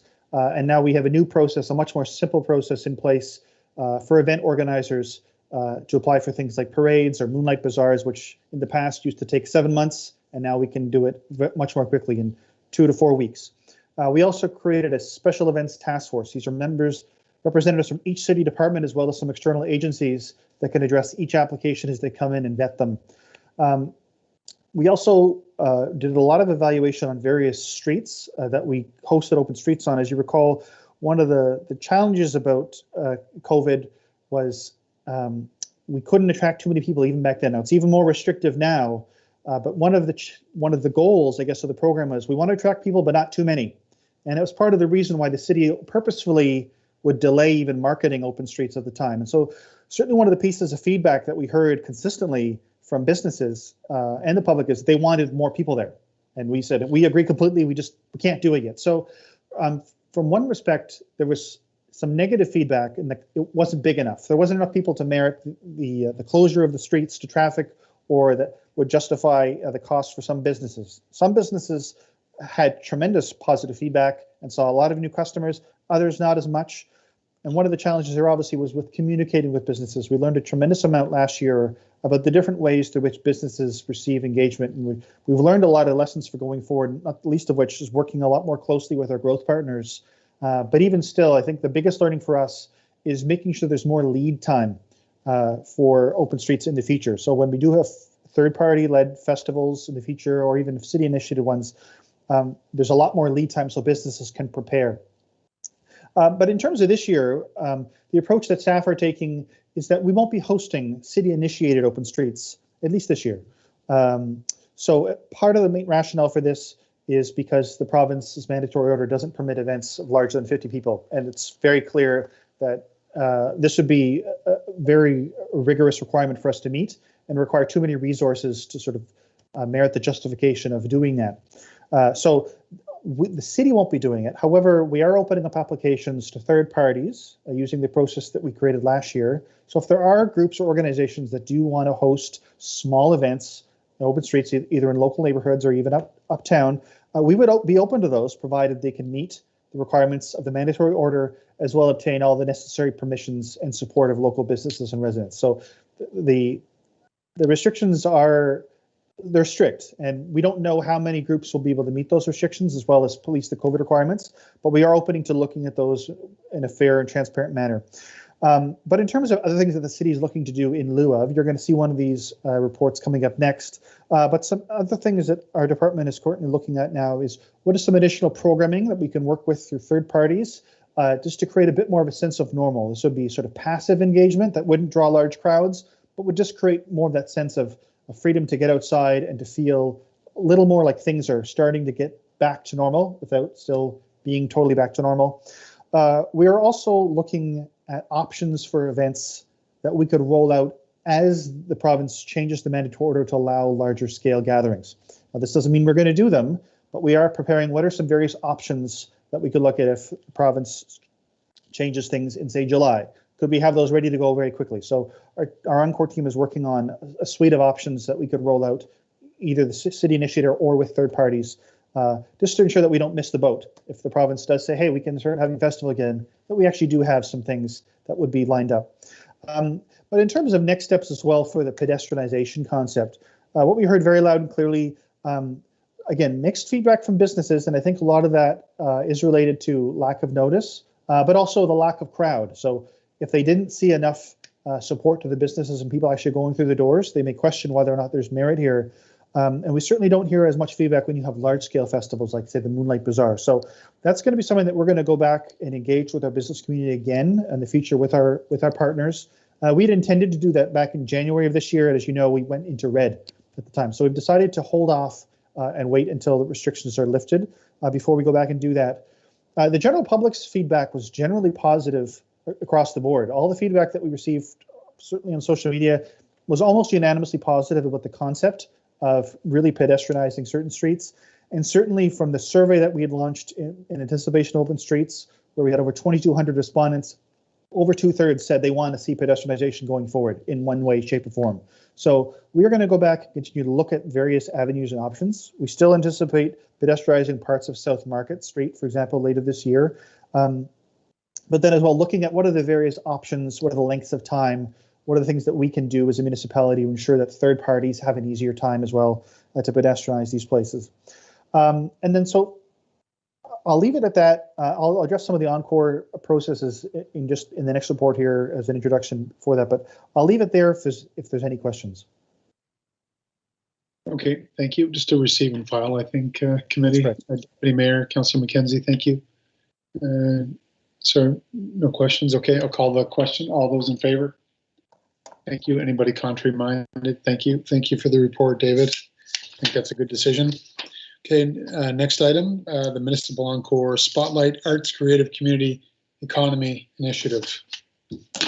And I'll introduce this item, and my colleague Kate Wilcott, as our Arts and Culture Coordinator, will take the reins here. So we just want to fill you in on some of the approach that the municipality has been taking to the economic and community recovery program in support of COVID recovery. So last year, as you recall, it was primarily driven, it was city-initiated events. We had open streets, we had Uptown Park, we had artistic picnic tables. A lot of the programming was delivered by the city. And the tack that we've changed to this year is we're trying to work a lot more closely with third parties who have a proven track record of delivering on initiatives that can really help stimulate those struggling sectors without necessarily providing direct support to the sector. Because again, that's not something the municipality gets funding for, but can provide some induced support for local sectors, and then working with those organizations who have some really creative ideas where they could leverage some funding if we can put it up front and leverage additional partnerships. So we have a team of staff that are made up, it's a cross-departmental staff team that evaluates every proposal that we have that we bring to you as Growth Committee, and we vet it very closely. And so what you have before you today is a proposal that will, we believe, help stimulate our arts and culture sector, but also provides some further traffic to our local businesses. And again, the process happens as we vet these through the criteria that have already been set by council for the Encore program. And then we also have a series of criteria where we're evaluating the organizations to ensure that they have a track record of being able to deliver on these things. We find out whether there's additional leveraged partnerships. We also inquire to see whether there's other organizations who could do the similar work.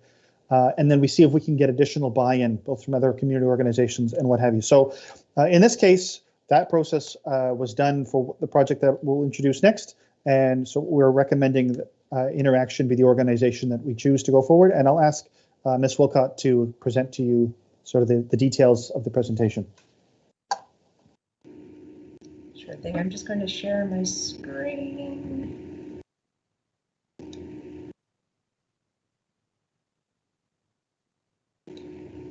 How's that? Okay. So good morning, Your Worship, or good afternoon, Your Worship, and members of Growth Committee. Today, I am excited to present to you a recommendation for the funding of a community-driven initiative leading to economic and community recovery that we call the Spotlight Program. This program mobilizes the skills and creativity of local artists to create innovative, meaningful, and authentic solutions for the challenges that we face. We can all acknowledge that this past year has been extremely disrupting to the community and the business sectors. COVID-19 has brought uncertainty, a roller coaster of safety measures and phases, and financial hardship to large and small businesses. Historically, during times of challenge, people turn to the arts to heal, to drive collective action, and to lead social change. In fact, in 1946, England introduced the very first Arts Council and arts grants to re-stimulate the country as they rebuilt after the Second World War. So along with the bricks and mortar development, the arts were recognized as the key to emotional, social, and economic health of the country. The Spotlight program is rooted in creative placemaking. This is an example that you'll see on the slide from a recent third shift installation. Creative placemaking is the act of people coming together to transform overlooked and undervalued public shared spaces into welcoming destinations where the public can gather, support one another, and thrive. Creative placemaking tools can be used to stimulate growth for development, for civic pride, and to help businesses. So the Spotlight program is based on an initiative from St. Paul, Minnesota, which has been implemented many times, and the program was so successful that St. Paul created a toolkit to help other communities. So St. Paul was undergoing a major development, the building of a rail line straight through the city, which was causing much disruption to local businesses and neighborhoods. Using community engagement through the arts, St. Paul created this program, they called theirs Irrigate, that partnered artists with communities to connect and invest their energies into the community. The results were neighborhood vibrancy, livability, and businesses were saved during this development process. The impact on a city that implements a program like Spotlight is the building of social capital by engaging residents and businesses through a collaboration process. It also changes the narrative by supporting many small projects which create opportunities for people to have positive experiences of place and increased positive media coverage. And local artists and the culture sector who were especially hit hard during this pandemic are recognized as having agency and impact. Finally, the program will create projects to draw people and attention to small businesses and commercial areas. With the committee's support, Spotlight will launch later this month as a partnership between the St. John Community Arts Board and Interaction School of Performing Arts, with support from Third Space and other community organizations. Interaction's staff lead will implement the Spotlight Toolkit, leading professional and emerging artists representing all types of art forms from across the city in workshops on civic engagement. The artists will then meet with stakeholders, including city staff, neighborhood associations, social support agencies, and businesses and commercial associations to create art that will draw attention and customers to designated areas. All of the aspects of Spotlight will follow strict COVID compliance and will work within the health and safety plans. The lead organizations have stringent COVID protocols already in place, and the art will be available in the public realm in a way that ensures that safety is the #1 priority. So the projects that will arise from Spotlight will be diverse and appealing to all residents. I have a list of some samples that are just suggestions and samples. They include a poet working with the senior center, and a mural artist and a local restaurant to create large-scale spoken word mural pieces. Another idea would be a photographer working with Outflow to create large-scale photo installations in street corners. There could be giant puppets leading pedestrians on storytelling adventures, or the projection of short films with live music that can be done on the sides of malls and parking lots. So the sky is really the limit. So you can see from this slide the enormous scope this initiative has. Almost every sector in the city is involved in a positive collaborative approach, from galleries and cultural associations to the BIAs, the chamber, there's seniors, children, and the city departments, and the works that are created are truly accessible to everyone. So the Encore team recommends launching this as a pilot project with no less than 6, but no more than 10 projects taking place to begin with. With extensive documentation and an in-depth evaluation program, we will report back to the committee later this year. Ideally, this will lead to more projects launching in the winter months, but for now it's just focused on a June to September timeframe. While the program will be facilitated by the community partners, staff can act as advisory board, liaising with the city departments and aiding in connecting the 3 sectors. Staff will also connect with our local growth partners, including Uptown St. John, the Chamber, the Community and Neighborhood Associations, and the new Regional Economic Development Agency to ensure awareness, alignment, and solicit their assistance in promoting this program. So thank you for the opportunity to present, and I am here for any questions you may have now.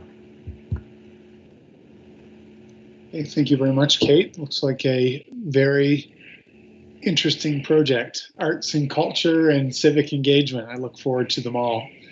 Okay, if you could stop sharing just so I can see the screen. Do we have someone to move the recommendation first of all? Thank you, Councillor McKenzie, seconded by Councillor Hickey. That was a great presentation. Any questions? Okay, thank you. I don't see any questions. It must mean you've given us lots of detail, Kate. Thank you very much. Okay, so we'll call just the question. All those in favor? Thank you. And anybody contrary-minded? Thanks. We look forward to following along, Kate. Thanks. Okay, next up, we have a development activity report, item 1.8 on the agenda, and that is from Christine Oppenroth. Thank you. Thank you, Your Worship, and members of Growth Committee. A brief development activity update for you this afternoon.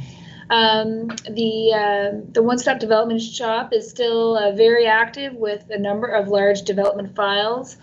We have a number of large projects under construction, under review, and in the pre-application phase. And we are discussing with a number of developers who are intending to submit applications in the coming months. So one item of note, I guess, for under construction is that we were pleased to see the St. John Nonprofit Housing Project on Wellington Row has started construction. Very happy to see that. Other construction projects, we have a 28-unit building at 365 Main Street. It is in the foundation phase right now. The Canterbury project, the Telegraph, is under construction, as you know, well underway, and final permit to be issued shortly. A 29-unit on Lower Cove Loop, again, is well underway, as well as a large project on Wentworth Street. So there is a lot of construction activity in the Uptown and throughout the city, and we are working with those folks to make sure those projects are going well and are not causing too much disruption to the public. But there are some lane closures or noise issues and things like that we are actively working with developers on to make sure that those things are going well. In March, we had a busier month than we had in January and February. We issued 51 building permits for a total value of almost $4 million. So that brings us to date with the up to the middle of April, up to date. We've issued about 233 permits in total with a value of almost $10 million. So a good start to the year. And the only other thing I wanted to mention is that we are experiencing higher than normal volumes right now. April and May are typically our busiest months for volumes of permit applications coming in the door. So we are tracking a slight longer than we would like to see in our turnaround times. We are actively working to improve that, and we will be advising applicants at the time that they make the application what they should expect in terms of turnaround times. But we are doing our best to reduce that and move through the process as quickly as possible. And with that, I'm happy to take any questions. Thank you. Just as we open up, so it's good news and can be challenging too. So we've got sounds like a very healthy pipeline. We've got some great projects under construction.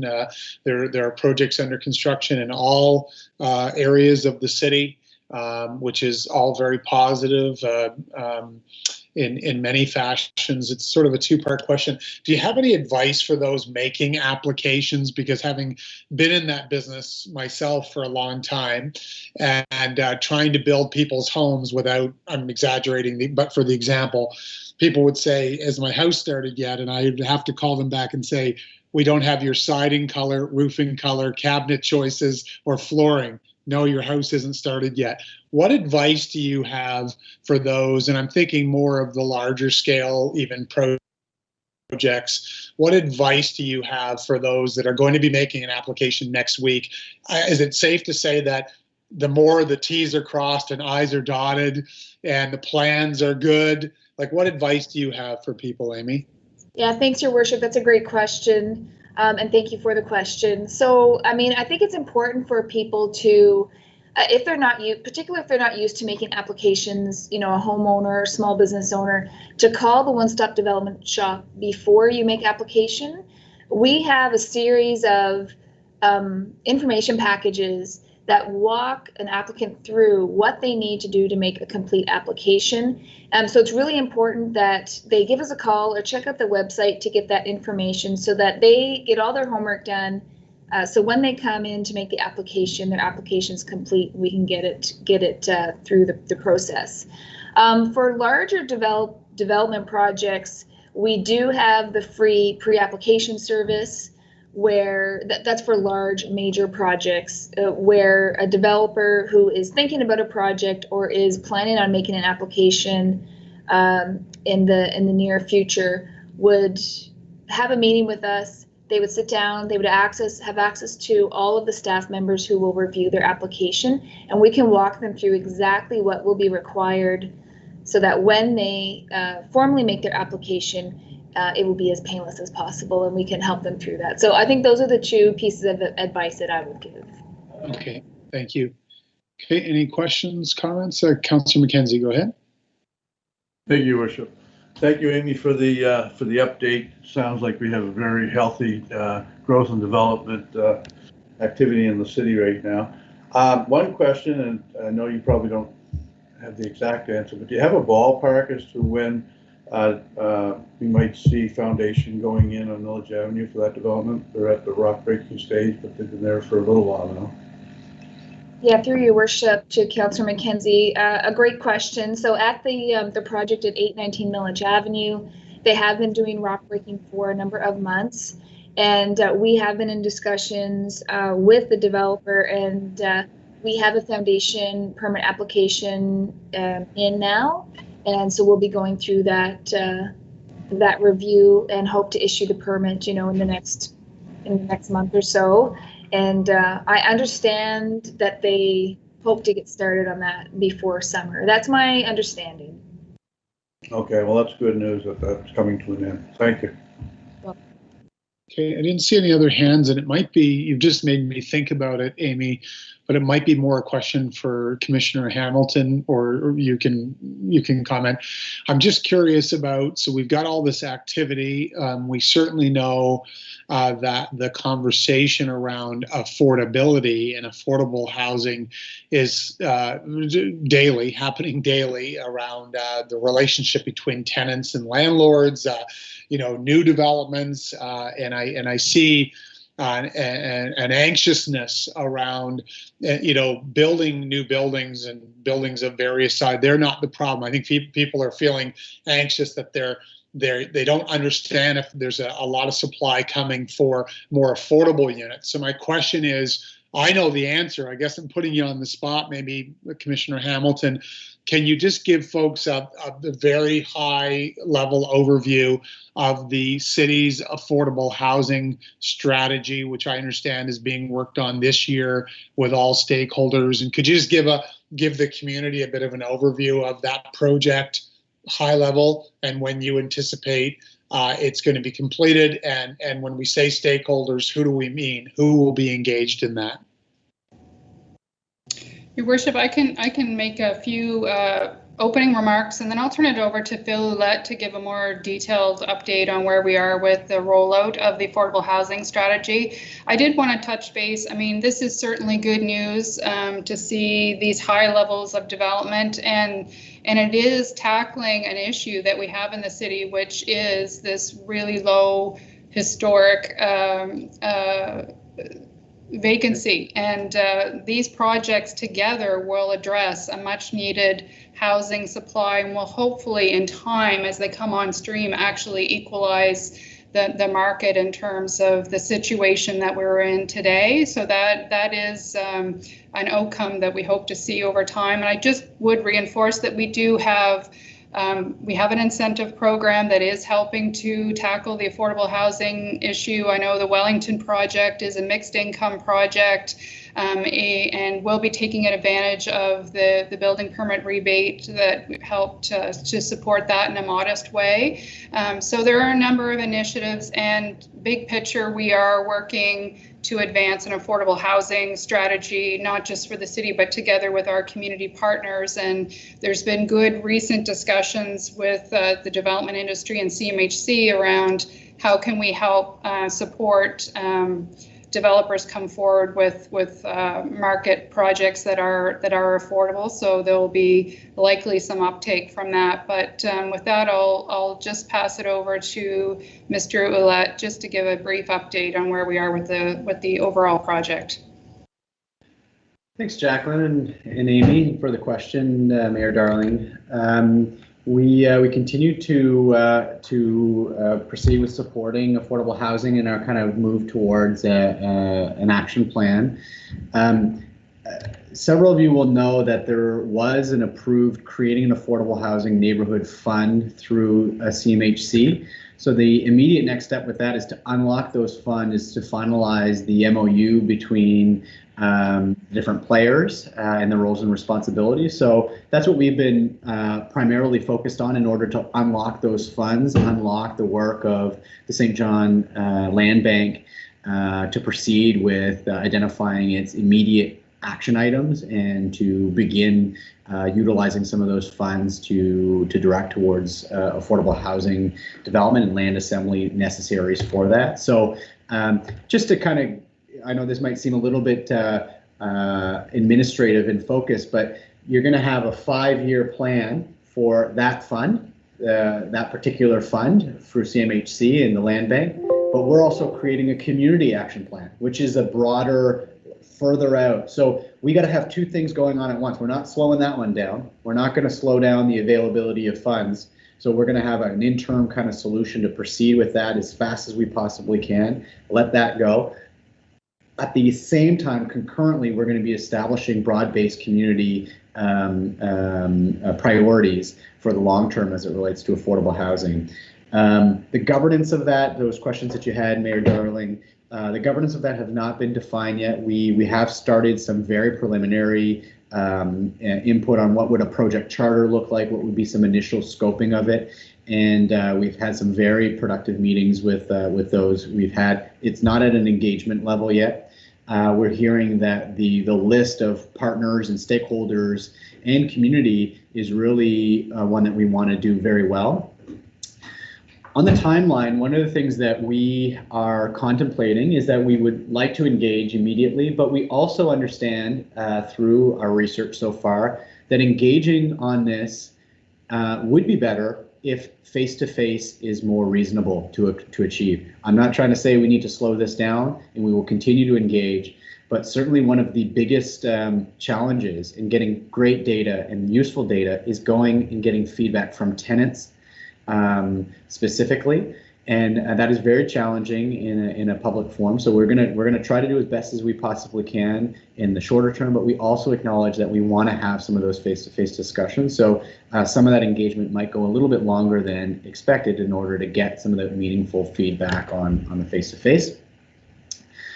We have also consulted and started beginning our discussions with UNBSJ as well, with some of the great research and feedback and expertise that they have. And I think that would just be a lost opportunity if we didn't engage them in it. The level of expertise they have there are phenomenal.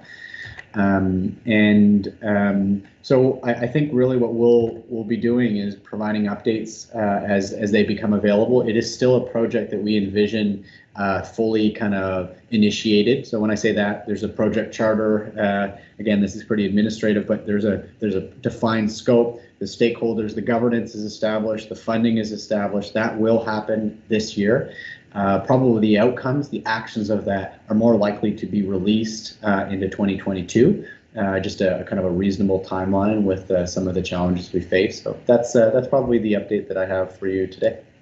Okay, thank you. Yeah, just it's as we know, it's a very complex issue that people want. It's, I think, human nature to want very simple answers to very complex issues. So I think, there's also a communication and engagement exercise here too, Phil, to make sure that that folks understand that this is being worked on and that there's some solutions coming.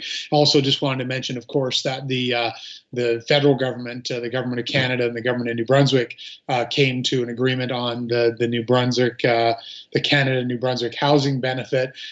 So certainly it'd be helpful in the near future if we could just distill out the details of that. $300 to $475 per month, depending on household income composition and location.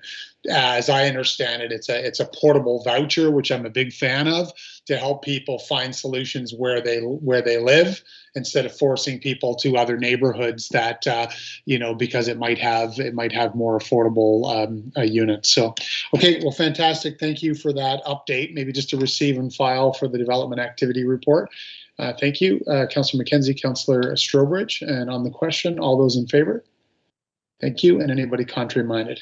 I'm not seeing any. Thank you again, Amy, for all of your work and your team's work. Okay, I have a suggestion. I'm a bit timed out here myself, and I'm just worried that with our last agenda item deserves some thoughtful discussion around, because in a way, I think we're looking at not only a review of the year of the Growth Committee, but in many ways, the review of 5 years of Growth Committee. I think this deserves a bit more attention, frankly. I have a suggestion that perhaps, Commissioner, you could frame up with you and your team a few questions for us and let committee contemplate those. And I know the last thing anyone wants to hear is another meeting, but I wondered if we could book a 1 hour session in the next couple of weeks to really just come and discuss what did we like, what worked, what do we want to celebrate. Councillor Armstrong could join us, and where do we think we can enhance and improve the work of the Growth Committee as it transitions to the next council. That would be my suggestion. I just don't think with 20 minutes or 10 minutes we're gonna give this the justice that it deserves. Councillor I McKenzie. do that recommendation because I have to leave. Okay. So, I mean, the meeting's gone on. It's now 20 to 2. Okay, thanks. Okay. So I make that motion that we have it at another time. Okay, thanks. And Councillor McKenzie. That's what I was going to do anyway, so yeah. Okay. Yeah, Councillor, you could second it. Sorry, I know you had your hand up first. Commissioner Hamilton, so again, I know everyone's very busy, but if we could just have a few sort of framing questions, and then, as soon as we can, book maybe a 1 hour session just to have a good feedback session around the Growth Committee. Does that, anyway, that's the motion that we would like to. We can certainly facilitate that for you. Okay, thank you. Okay, well, that makes sense. Thanks. We did have a lot on the plate today, so thank you for that and to your team. Okay, on that motion, then I'll just call the question. All those in favor? Thank you. Anybody contrary minded? Okay, thanks. Okay, well, thank you. Yeah, so go ahead, Councillor. Can we just make sure that we're going to have a full complement for that particular meeting? Because I think it's very important we do. Yeah, of the committee, you mean? Yeah. Yeah, no problem. Yeah, we'll do that. We'll find a date. We'll get, I'm not sure if Kelly or Richard is still on the line, so we'll send a note out and get a time that works between staff and the full complement of committee. I agree with you. Perfect. Okay. Well, thank you very much, folks, for tuning in today. Thanks for your attention, everybody. Thank you to staff. There's a lot of momentum, a lot of progress happening, and I appreciate all the hard work. Thanks, everyone. Have a safe day.